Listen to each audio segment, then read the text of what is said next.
Alright guys, let's get started. We'll probably wrap up chapter 5. Maybe not today, but next time.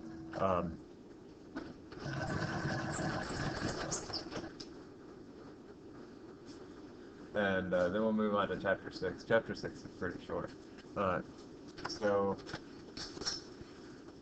want to differentiate between conservative and non-conservative forces. When we say something is conservative or not conservative, we're talking about whether or not it conserves energy. So a conservative force does conserve energy.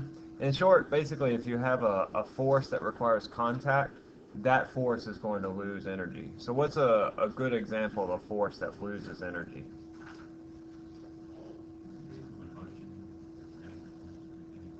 Okay, yeah, almost anything in motion, but a particular type of force that we've dealt with. That is a force that, as it acts, actually loses energy to the environment. Okay, no, that's not a force. Huh? No, that's not what I'm getting for. Maybe I should tell y'all. I'm looking for a frictional force. A frictional force actually loses energy, right? If you have something that experiences friction, it's going to lose energy, usually to thermal energy. All right, so a conservative force is a force that conserves energy.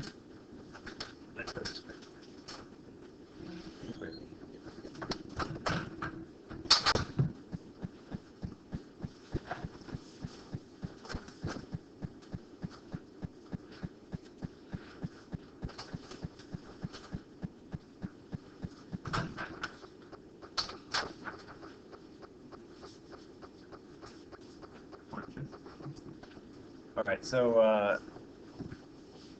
when we say that it conserves energy, that is to say that the amount of work done by the force, the amount of work done by the force changes the energy by the same amount. So if I have a force that acts on an object, let's say that I have a force that acts to move an object by a certain distance. So let's say, I don't know, this distance is 10 meters. We have a force here that's equal to the weight. Let's say that's equal to 20 newtons, and it moves at that amount of distance. It's done 200 joules of work. That's the force times the distance, and it's also increased the energy by an equal amount. So if I have a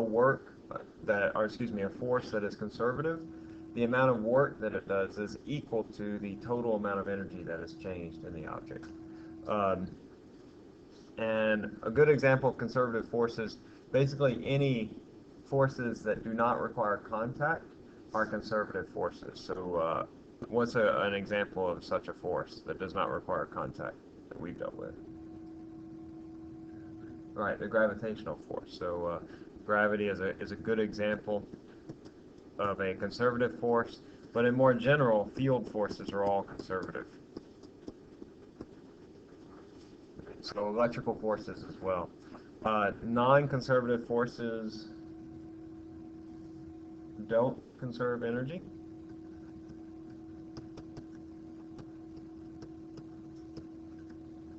And a good example of that is the frictional force. Or just friction. So as friction acts, it loses energy. And so basically, anytime you have contact between two objects, those are going to be non-conservative forces.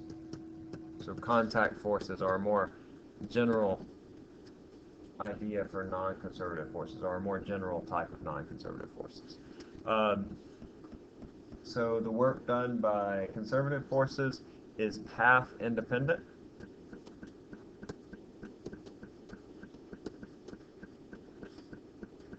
And the work done by non-conservative forces is path dependent. Let me show you what I mean by that. Let's say that I have two guys. They both start at the same location right here, and they both end up at the same final position. So one's jumping from a cliff, and then I have another guy that slides down a slide, and he goes down here. Want to ask the question is, which one will have the most energy when it reaches the bottom? Which person will have the most energy when it reaches the bottom? Which one will be going faster, I guess, is better question.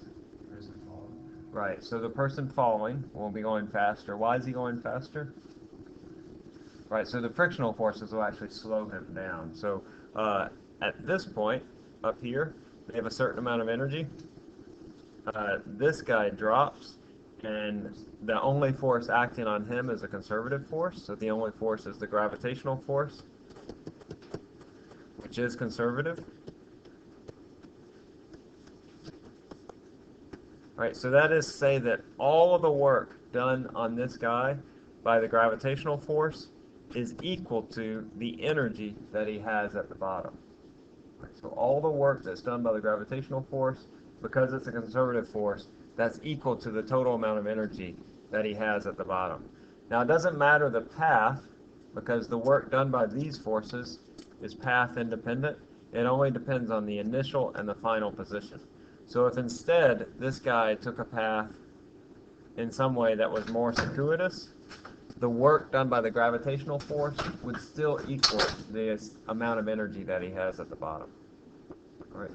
So field forces are path independent in the amount of energy that are in the work that they do. The work done by them is path independent. On the other hand, let's say that I have this guy.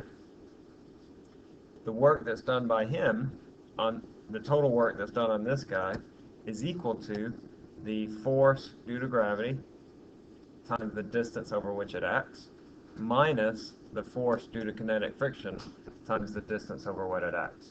So when he gets to the bottom, he will have less energy than the guy that was over here. Right? Because he had that frictional force that was acting to slow him down. It was actually taking energy away from the person. This work is path dependent. That is the work done by the frictional force. Imagine I have this path that the guy follows, like I draw here. What if I have a different path that looks like that? Which guy is going to be going faster when he gets to the bottom? The guy on the blue slide or the guy on the red slide? He's going to be going what? Faster? He'll be going faster, right? Why is he going faster? Right. Not so much that there's less curves, but there's less distance over which friction to act. So see, the total amount of work that's done by friction is equal to the frictional force times the displacement. So if you increase this value, it increases the work done due to friction. And that will decrease his amount of energy. And that's what it means to say that the work done by these forces is path dependent. So the work done by non-conservative forces is path independent, and the work done by conservative forces, I'm sorry, I got that backwards. The work done by conservative forces is path independent, and the work done by non-conservative forces is path dependent. All right, y'all clear on this? Yeah. It could come up in some multiple choice questions, just sort of what is a conservative force, what is a non-conservative force, and what's the difference between them? And is the work done by them path dependent or is it path independent? All right. Let's try this quick test. This is just sort of a quick test your dot product skills. So I have this force. It moves from this position to this final position, and I just want to know how much work is done by the force. Remember, our work is equal to F dot D, and I just want to know the work done by this force.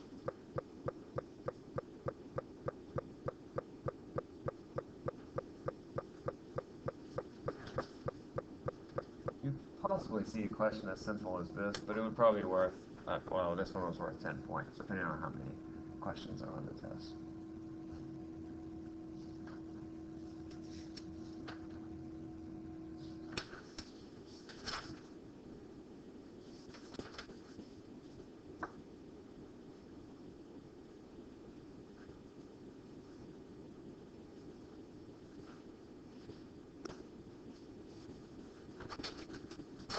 Okay.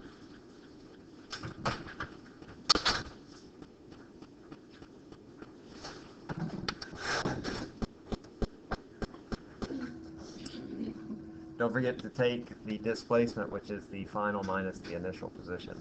and then you want to do the dot product F dot D, which is that displacement.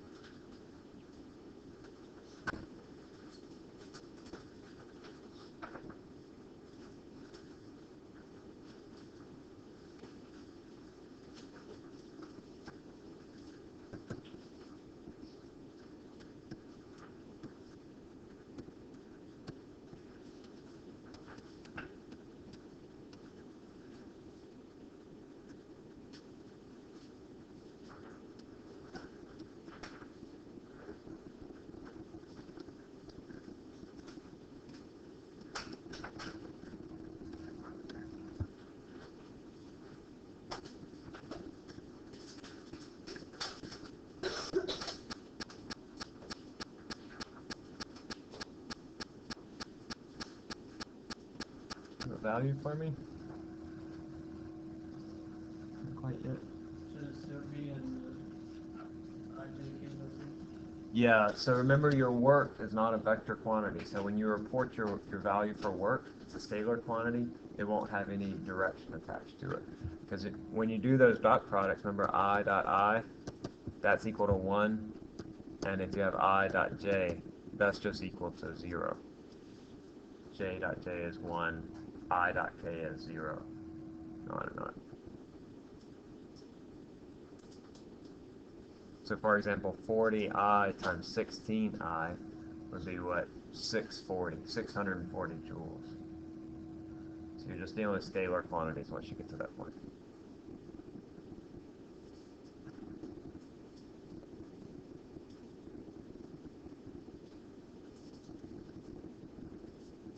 You got it, Courtney? You got it.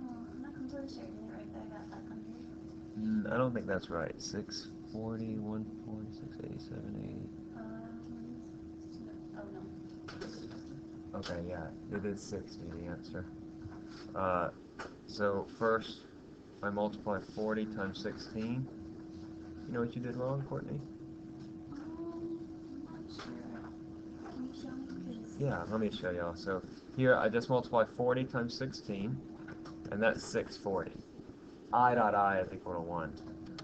And then I do 20 times 7. That's 140. And then I do 60 times negative 12. That's equal to minus 720. And then when I add those up, that's 780 minus 720. It's equal to 60 joules. Why do you have 7J? 7J. Oh, so now we also have to find the displacement, which is the difference. You have to distribute because it's R2 minus R1. Right, R2. So you have to distribute to negative. Is that what you do? That's right, yeah. Let me write that out, actually. So R2 minus R1 is 32 minus 16. Sorry, I skipped that step completely, didn't I? Plus 10 minus 3. J. Plus 0, or excuse me, minus 12 minus 0.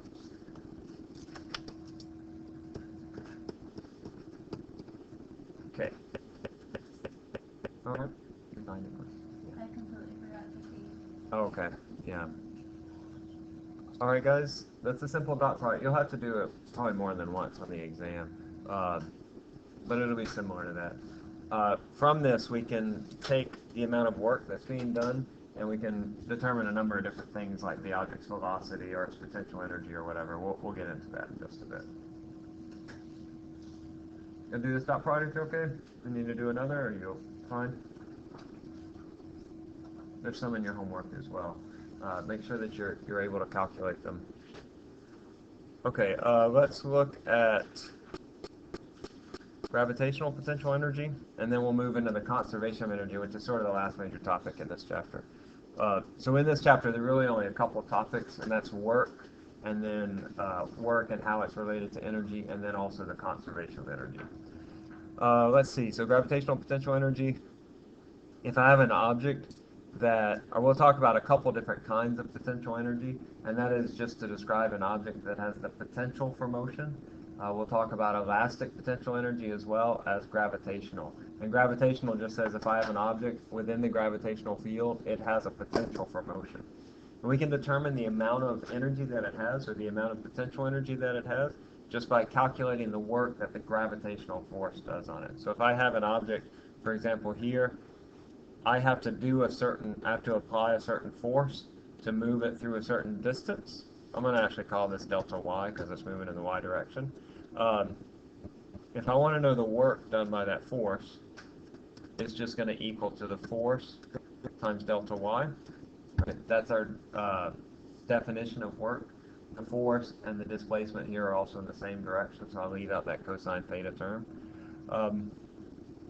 And so this work is completely translated into energy. And so I can say then that the energy of this object, which I'll call it the potential energy, is equal to the force times delta y, which is equal to mg times delta y. So this is our expression for gravitational potential energy, and it just comes about from that simple derivation, that if I have a force that is moving an object within the gravitational field, then it gives the object that much energy, mg times delta y. Now follow me on this? Yep. All right, that comes into play when we're doing conservation of energy. Conservation of energy simply says that when you're dealing with conservative forces,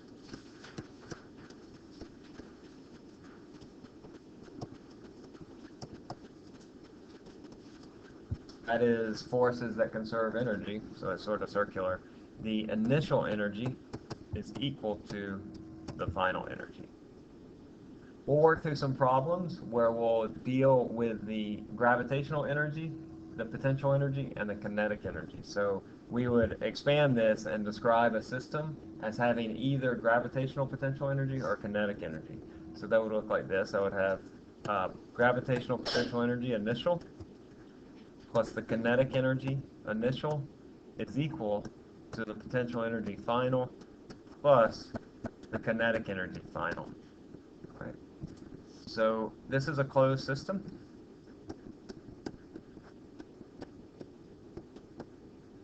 And what that means is that energy does not enter or leave the system.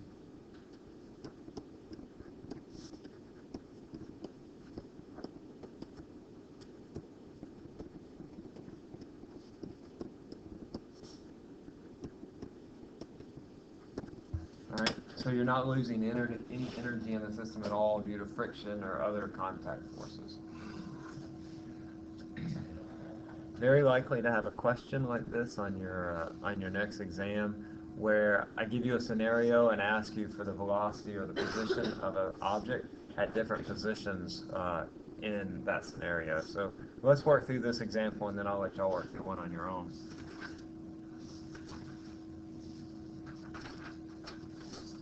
Let's say that I have this object. It has a mass of 100 kilograms and an initial velocity of 10 meters per second.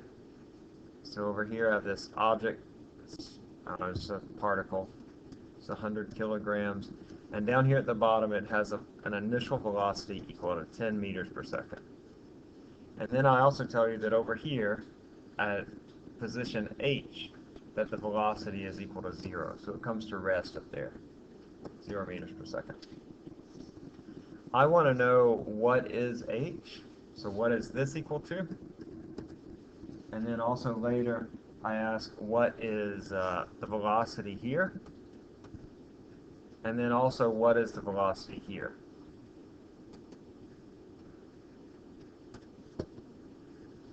All right. When you encounter these types of problems, you want to ask yourself, what is the kinetic energy and the potential energy at each location? So often in these cases, you'll have one or more, or one of those will be 0. So for example, at the bottom,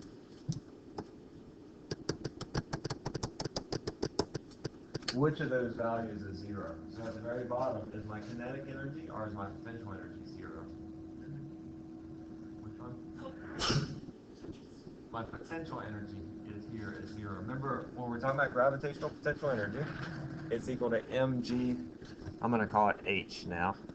which is just my vertical position. And my kinetic energy is 1/2 mv squared. So here at the bottom, the way this is situated, I have this object that's moving, and so it has kinetic energy, but it's at a position of h equals 0, so it has no potential energy. Right, so here I have kinetic energy, has some value, but my potential energy is equal to 0. What about over at this location? Which of the values is 0? The what? The kinetic energy, right. Because the velocity is 0, the kinetic energy is 0, and the potential energy is equal to some value mgh. All right, but I can say that the sum of these will equal the sum of these. And that's what the law of conservation of energy says, is that that total amount of energy in this closed system where conservative forces are acting, that total amount of energy is always the same. All right, so if I wanted to find h here, I would just say the total energy at the beginning, that is Ke plus Pe, I'll call that 1, is equal to Ke2 plus Pe2. All right, so I said initially that my potential energy is 0. That's looking here. And over here, my kinetic energy is 0. So I'll just get rid of those. And I say 1/2 mv1 squared equals mgh. All right? One of these terms cancels out. Which is it? The what? The mass, right. So it doesn't matter about the mass of your particle in this case. We'll see when we're dealing with elastic potential energy that mass doesn't cancel out. But when we're talking about conversions from potential to kinetic energy, that the mass will always be irrelevant, that it'll cancel out. So my mass cancels out, and here I'm looking for h, I think. Yeah, h. So I'm going to divide both sides by g, and I'll get 1/2 of v1 squared over g. That is 1/2 of 10 meters per second over 10 meters per second squared. Half of 100 is 50 over 10 is 5 meters. So this tells us that the height over here is equal to 5 meters.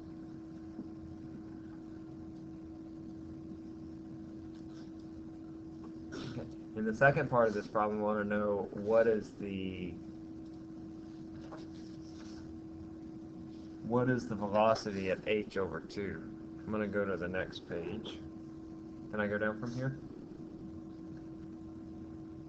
All right, so let me sort of redraw that figure.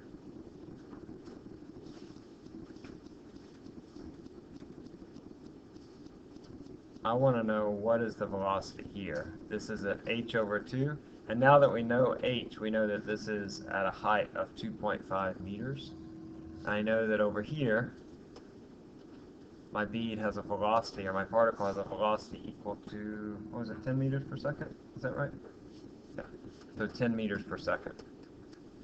This is the same problem, except now we see at this point, what types of energy does it have, the object? Or what type or types does it have? Kinetic and potential, or does it have both? Is it moving when it comes over that hump? Does it have a velocity when it comes up over at h over 2? Yeah, it is. So does it have kinetic energy? It does, right. So at this point, it has kinetic energy and potential energy. Now we know that the sum of those is going to equal the energy that it had at the beginning. So I say the kinetic energy at the beginning plus the potential energy at the beginning, which I've already said that is 0, because over here the potential energy equals 0. That's equal to the kinetic energy plus the potential energy at this location. All right, so that's 1/2 mv1 squared, 1/2 m, I'll call this v3, I guess, v3 squared, plus mg, I'm going to go and put in the number here, 2.5 meters. Alright, so notice here our masses all cancel. So I'll give y'all just a second. What you're trying to do here is solve for V3, remembering that V1 is 10 meters per second. So just take a moment to solve this. We just want to solve it for V3.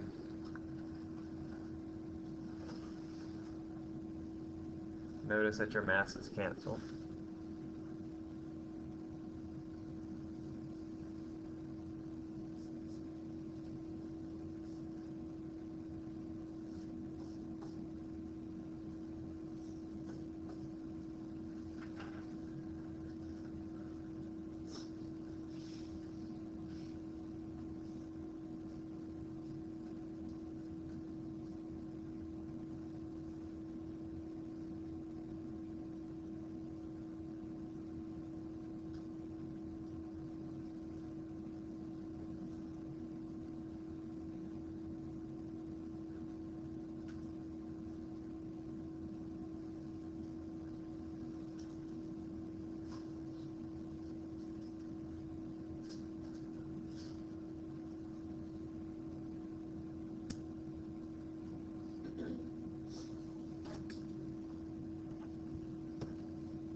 You have an answer for me? Yeah, about 7, right? So solving for V3, I find that V3 is about 7 meters per second.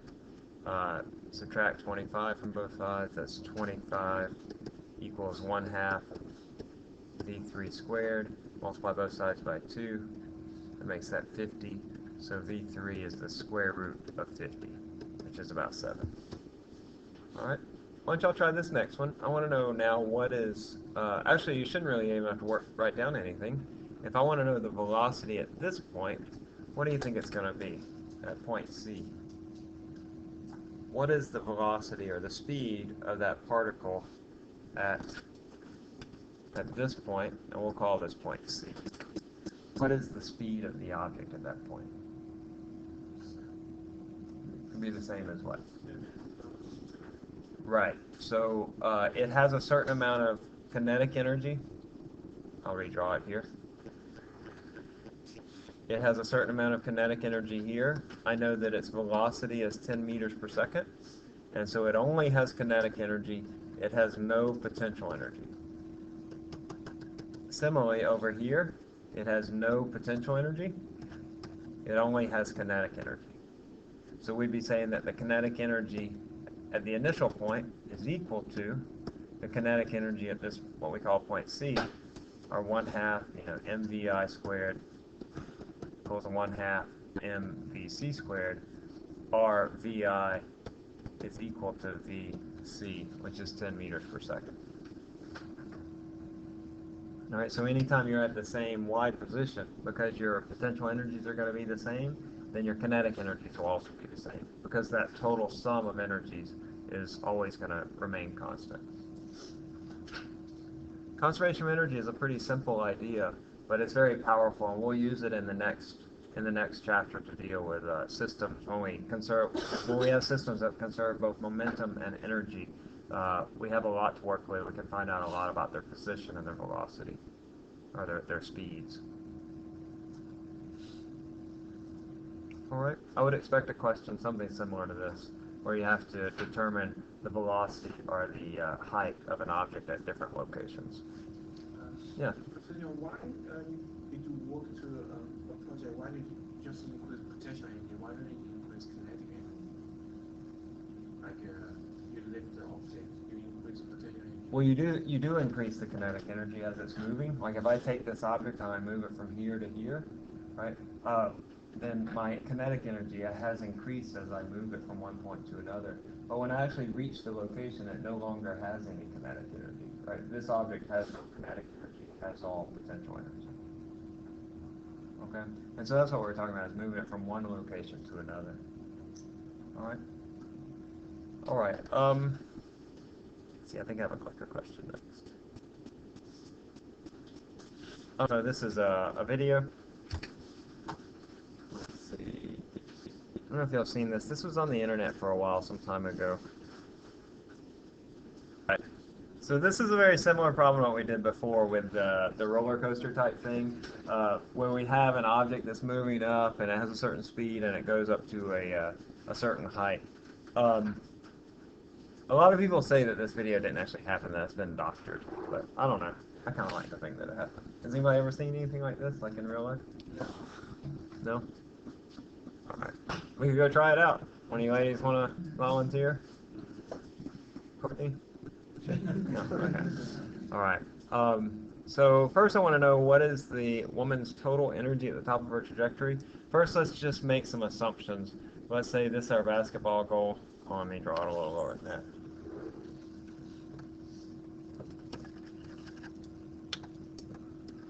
So our basketball goal, and they take this young lady and they throw her up in the air,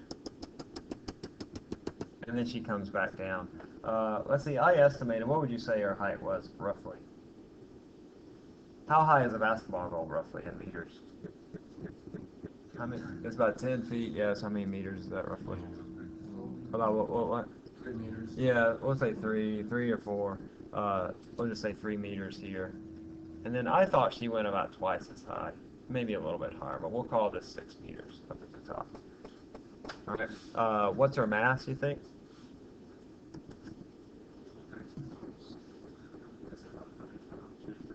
Yeah, so I think that's about 50 kilograms.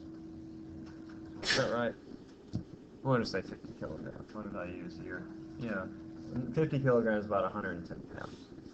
So, okay, so what's her total energy at the top of her trajectory?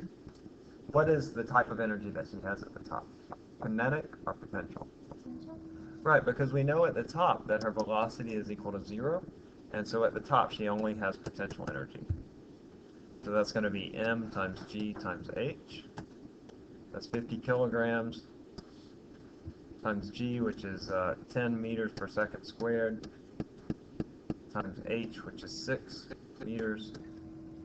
So it's 500 times 6, which is 3,000 joules. So that means that every point in her trajectory, she has 3,000 joules of energy. Here she has 3,000 joules. Down here she has 3,000 joules. And then right here she also has 3,000 joules. She has that total amount of energy throughout the entire trajectory. All right, so I also want to know, what is her velocity at the bottom of her trajectory. I'll give you a moment to find that. So I want to know, what is her speed here, right at the bottom, just after she leaves the guy's hands, or just as she comes back down to that initial position. What is her velocity?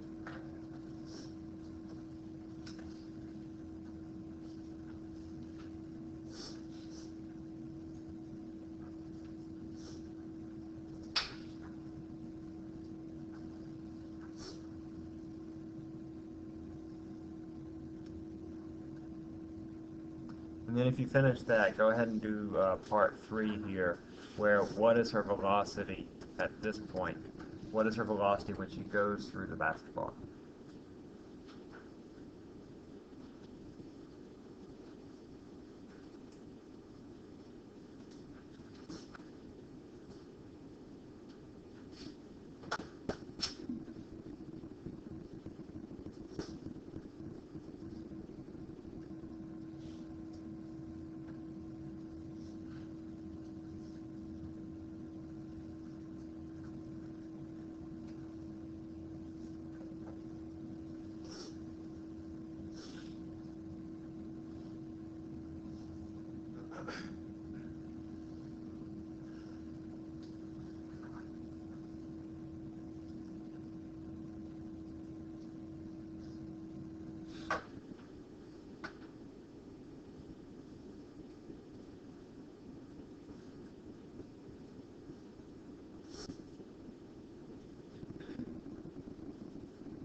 Anybody have a velocity at the bottom? Not yet.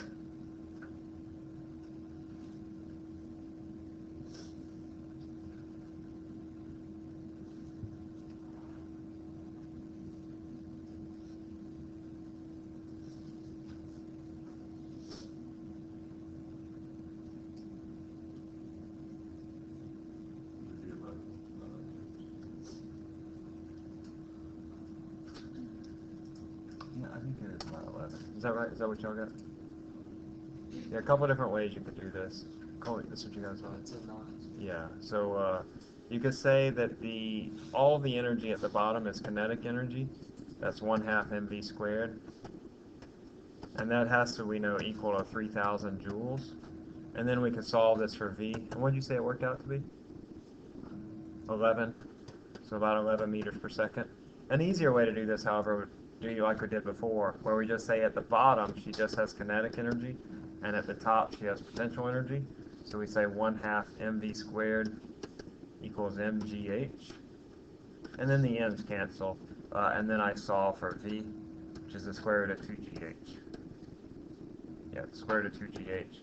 That's the square root of 2 times 10, which is 20, times h, which was 6, square root of 120, which is about 11. Alright. And does anybody have the speed when she travels through the basketball hoop?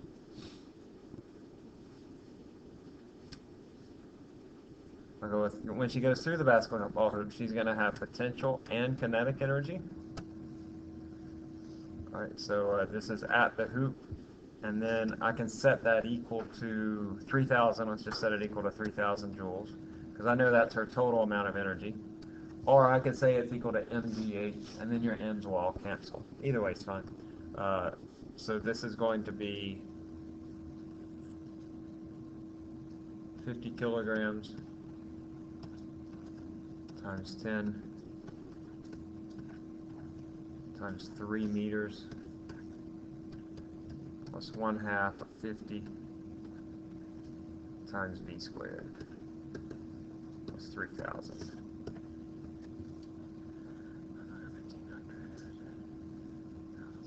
Is that square root of 600? Might have the answer here. 7.7. Alright, so we'll call V equal to 8 meters per second. Alright. So remember last time when we did this in the kinematics, you have to go through this whole step where you have to find the times at different locations and to find either her maximum height or to find her velocity at particular times. But in this way it becomes a lot easier. It's really just sort of a one-step problem. Y'all good on this? These types? Yeah.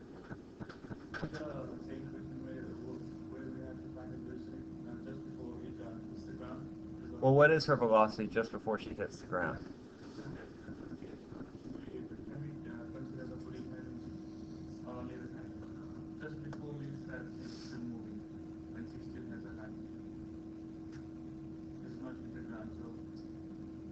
Well, I'm sorry. I think she means that before she touches the ground, there's a velocity, but she's going, you know.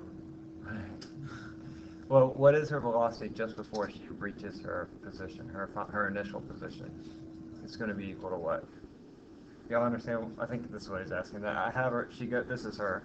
She goes up and then she comes back down. And what is her velocity when she returns back to that position? It's the same as her initial, right? Is that what you're asking?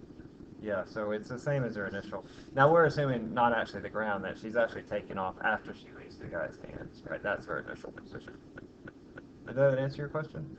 But your velocity is going to be the same as what it was originally. That was that 11 meters per second. All right, let's try this clicker question.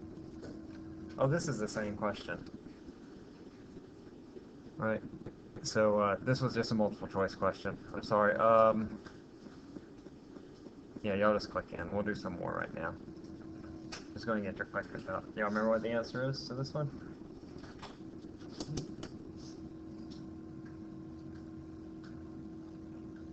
keep them out, we're going to do some clicker questions right now. Is that everybody? 3, 7, 10, 17. All right, just a few more seconds. Answer was A, in case you forgot. Somebody missing a 3, 7. All right, so a few more seconds. We're still missing one person.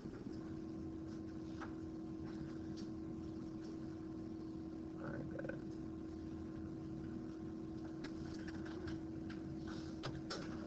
Where did we leave off last time? You all recall? Oh, it was the,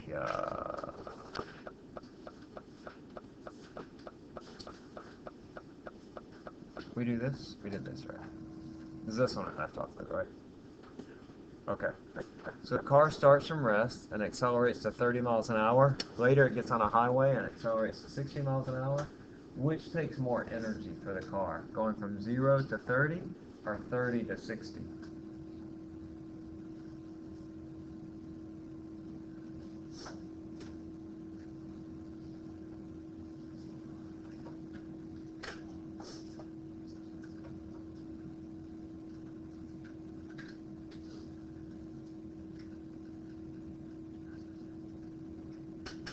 Let me remind you that the relationship between kinetic energy and velocity looks like this. It's 1/2 mv squared. And so if I were to plot kinetic energy and the speed, what would that function look like? What is the shape of that function? It's a what? It's a parabola, right? It's a quadratic function. So it looks like this, roughly. And so, which requires more energy, going from 0 to 30, or from 30 to 60 miles an hour? Which requires more energy?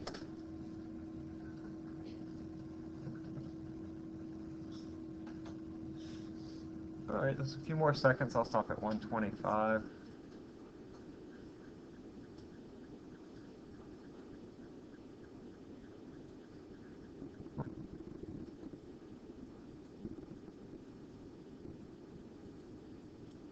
What's that mean? Oh, it's, okay, there we go. We are quick on the draw. Okay, so B is the right answer.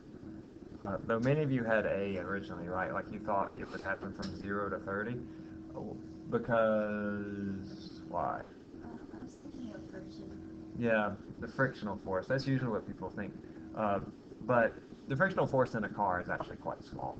But I understand why you think that. That's not the case.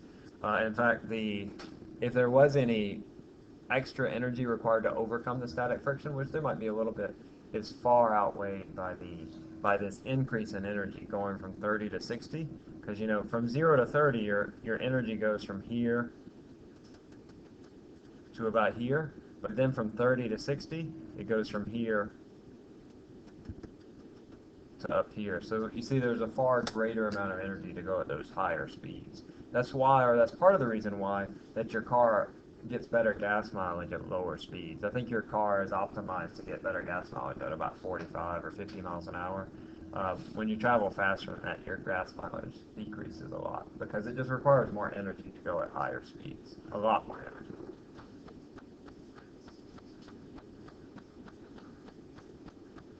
All right, is it possible for kinetic energy of an object to be negative?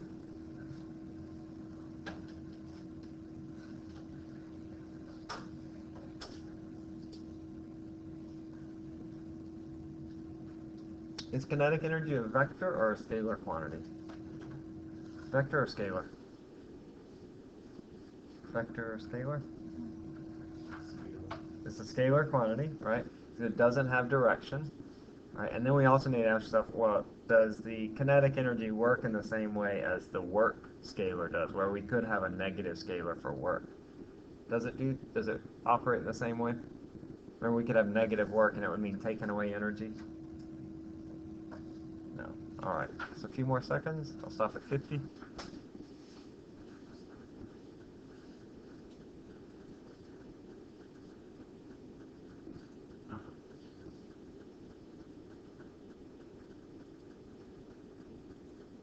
Okay, good. B is the right answer. It is scalar, so it doesn't have a direction. and it doesn't operate in the same way as the work, right? Where we can have negative work, which means taking away energy, it cannot have a negative value.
All right, I'll stop at 110, 110.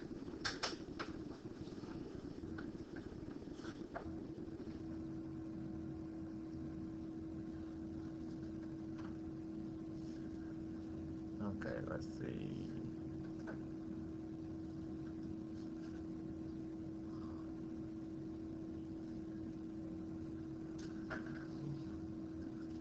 Okay, yeah, E is the right answer.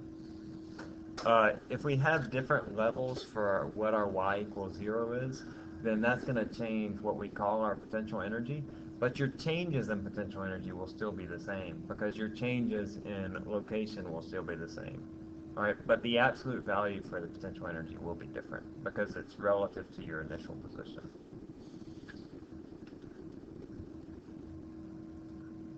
So B and C is the same.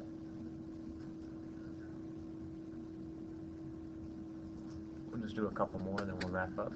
Two paths lead to the top of a big hill. One is steep and direct while the other is twice as long but less steep. So I have a mountain, say for example. I have one path that goes up the mountain like this, and then I have another path that goes, say, straight up the hillside. How much more potential energy would you gain if you take the longer path?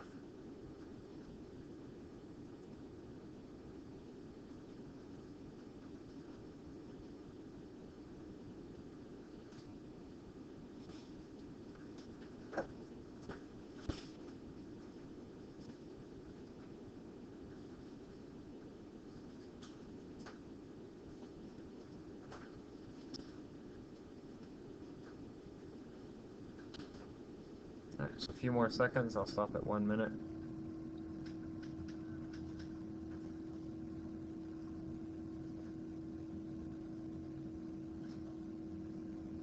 Okay, very good. Which one requires more work? I think that might be the next question, actually. No. Which one requires more work? Is it A, the long route, or B, the short route? Which one requires more work? Or C, the same?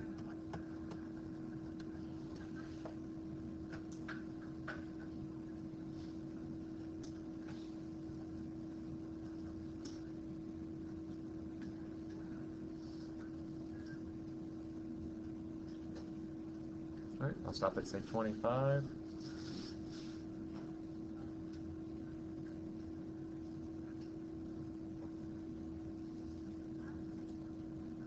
Okay, very good.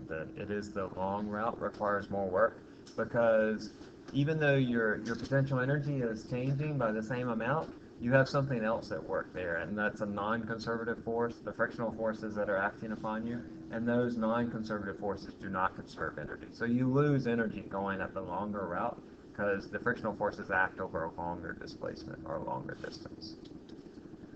All right. All right, we'll stop there, and I'll see y'all on Wednesday.